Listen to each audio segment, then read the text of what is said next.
New year ను టాలీవుడ్ బాగా celebrate చేసింది. కొత్త ఏడాదిలో తెలుగు సినీ పరిశ్రమ మరింత దూకుడుగా ముందుకు వెళ్లనుందని చెప్పింది. మహేష్ తో రాజమౌళి కొత్త సినిమా స్టార్ట్ అయిపోతోంది. మిగతా హీరోలు రెట్టించిన ఉత్సాహంతో బాక్స్ ఆఫీస్ ముందుకు రాబోతున్నారు. ఆ ఉత్సాహం అంతా న్యూ ఇయర్ కానుకగా రిలీజ్ అయిన స్పెషల్ పోస్టర్స్ లో కనిపిస్తూనే వచ్చింది. గేమ్ చేంజర్ నుంచి ఇప్పటి వరకు చరణ్ కనిపించని పోస్టర్ న్యూ ఇయర్ కానుకగా రిలీజ్ అయింది. అలాగే సంక్రాంతికి వస్తున్నాం యూనిట్ కూడా కొత్త ఏడాది కానుకగా కొత్త పోస్టర్ ను విడుదల చేసింది. వీటితో పాటు ఇంకా చాలా చిత్రాలకు సంబంధించిన న్యూ ఇయర్ పోస్టర్స్ రిలీజ్ అయ్యాయి. ఒకసారి వాటిని చుట్టేసి వద్దాం.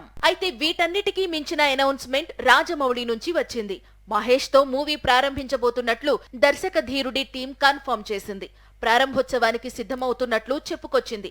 ఒకవైపు కొత్త సినిమాల కొత్త ఏడాది పోస్టర్లు, మరోవైపు మహేష్ కొత్త సినిమా లాంచింగ్ అనౌన్స్మెంట్ టాలీవుడ్ కు కావలసినంత జోష్ తీసుకొచ్చాయి. సీనియర్ హీరోలు ఏదో వయసుకు తగ్గ పాత్రలు చేస్తారు. కెరీర్ బిగినింగ్ లో ఉండే జోష్ ఇప్పుడు ఉండదు అనుకుంటున్నారా? అంత లేదు. సీనియారిటీ వస్తే ఏంటి, యంగ్ హీరోలు చేయలేని పని చేస్తున్నారు.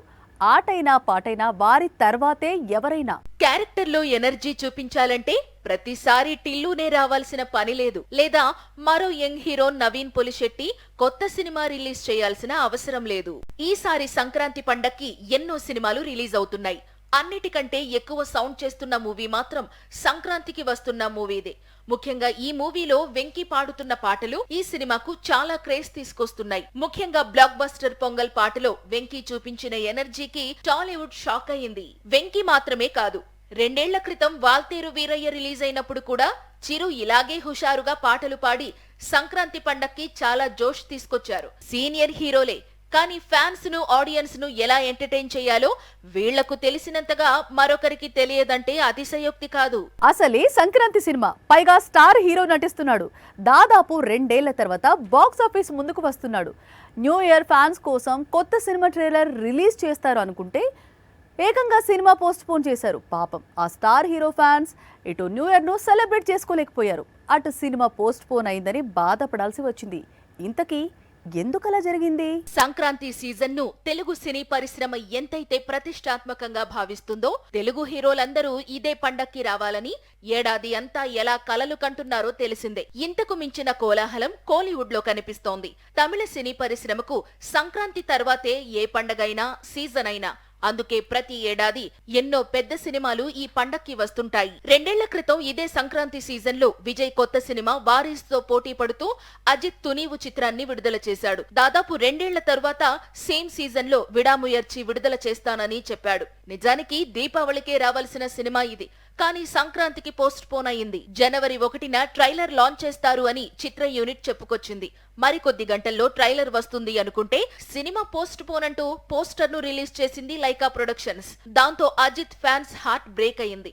2 ఏళ్ల తరువాత రిలీజ్ అవుతున్న సినిమా పండక్కి హంగా చేద్దాం అనుకున్నారు, కానీ లైకా దారుణంగా అజిత్ అభిమానులను మోసం చేసింది. దాంతో వాళ్లు సోషల్ మీడియాలో తమ కోపాన్నంతా చూపిస్తున్నారు. గేమ్ చేంజర్ ప్రమోషన్ సంగతి ఎలా ఉన్నా, బజ్ గురించి మాట ఎలా ఉన్నా, ఈ సినిమాకు మాత్రం అజిత్ సినిమా పోస్ట్ పోన్ కావటం బాగా కలిసి రానుంది. విడాముయర్చి పోస్ట్ పోన్ ను శంకర్ ఎలా యూజ్ చేసుకుంటాడో చూడాల్సి ఉంది. ఒక్కోసారి అన్నీ కలిసి వస్తుంటాయి. గేమ్ చేంజర్ కు కోలీవుడ్ మార్కెట్ అలాగే కలిసొచ్చింది. శంకర్ పై ఉన్న అభిమానంతో కావాలనే పోస్ట్ పోన్ చేశాడా తెలియదు, కానీ గేమ్ చేంజర్ కు కోలీవుడ్ వరకు లైన్ క్లియర్ చేశాడు. ఈ అవకాశాన్ని రామ్ చరణ్ అండ్ శంకర్ ఎలా వాడుకుంటారో, ఎలాంటి వసూళ్లను కొల్లగొడతారో చూడాల్సి ఉంది. తమిళనాట అజిత్ సినిమా విడుదల అంటే చిన్న విషయం కాదు. అక్కడ అజిత్ తిరుగులేని స్టార్. ఇలాంటి సమయంలో గేమ్ చేంజర్ అజిత్ సినిమాకు పోటీ అంటే తొలుత స్క్రీన్స్ దొరకడం కూడా కష్టమే అనుకున్నారు. కానీ ఇప్పుడు అనూహ్యంగా ఈ సినిమా విడుదల వాయిదా పడటం మాత్రం గేమ్ చేంజర్ యూనిట్ కు కొండంత బలాన్ని అందించింది అని చెప్పవచ్చు. ఒక్క కోలీవుడ్ లోనే కాదు, బాలీవుడ్ లోనూ గేమ్ చేంజర్ కు పెద్దగా పోటీ లేదు. సోనూ సూద్ మూవీ ఫతే ఒక్కటే రిలీజ్ కు రెడీగా ఉంది. ఈ దశలో శంకర్ కనుక మ్యాజిక్ ను రిపీట్ చేయగలిగితే మాత్రం పాన్ ఇండియా వైడ్ గా మరోసారి తెలుగు చిత్రం దుమ్ము రేపడం ఖాయం. సేమ్ ఇండస్ట్రీలో సిస్టర్స్ ఇద్దరు రూల్ చేయాలి అంటే కుదరదు. ఒకటి ఎవరికి వచ్చిన అవకాశాలు వాళ్ళు చేయాలి, లేదా చేరో ఇండస్ట్రీ చూసుకోవాలి. ప్రస్తుతం శ్రీదేవి కూతుర్లు అలాంటి ప్లానింగ్ లోనే ఉన్నారు. జాన్వి ఆల్మోస్ట్ సౌత్ కు షిఫ్ట్ అయింది. ఇక ఖుషి బాలీవుడ్ లో లీడింగ్ లేడీగా ఎదగాలని కలలు కంటోంది. ఏళ్లకు ఏళ్లు బాలీవుడ్ లో సినిమాలు చేసిన తరువాత జాన్వీ కపూర్ ఇప్పుడు ఫుల్ ఫోకస్ ను సౌత్ పై పెట్టింది. ఆల్రెడీ దేవరతో బ్లాక్ బస్టర్ అందుకుంది. దేవర 2 స్టార్ట్ అయితే డేట్స్ ఇవ్వడానికి రెడీగా ఉంది. మరోవైపు రామ్ చరణ్ తో కలిసి బుచ్చిబాబు మేకింగ్ లో తెరకెక్కుతున్న స్పోర్ట్స్ డ్రామాలోనూ నటించనుంది. ప్రస్తుతం ఇదే సినిమా షూటింగ్ లో జాన్వీ బిజీగా ఉంది. మరోవైపు సూర్య నటించాల్సిన మైథాలజీ ప్రాజెక్టు కోసం జాన్వీ డేట్స్ అడిగారు. కానీ కంగువ విడుదల తరువాత ఈ సినిమా ఆగిపోయింది. దాంతో జాన్వీ ఈ డేట్స్ ను మరో తెలుగు సినిమాకు షిఫ్ట్ చేయాలనే ప్లానింగ్ లో ఉందట. ఇప్పుడు ఇదంతా ఎందుకంటే జాన్వీ సిస్టర్ ఖుషి, శ్రీదేవి రెండో కూతురు, ఇప్పుడు హీరోయిన్ గా వెలిగిపోవాలని కలలు కంటోంది. అందుకే జాన్వీ సౌత్ పై ఫోకస్ పెట్టింది. ఖుషి బాలీవుడ్ లో దూసుకుపోవాలనుకుంటోంది. Already love today Hindi remake లో నటిస్తోంది. ఇవి కాకుండా మరో మూవీ చేసేందుకు డేట్స్ కేటాయించింది.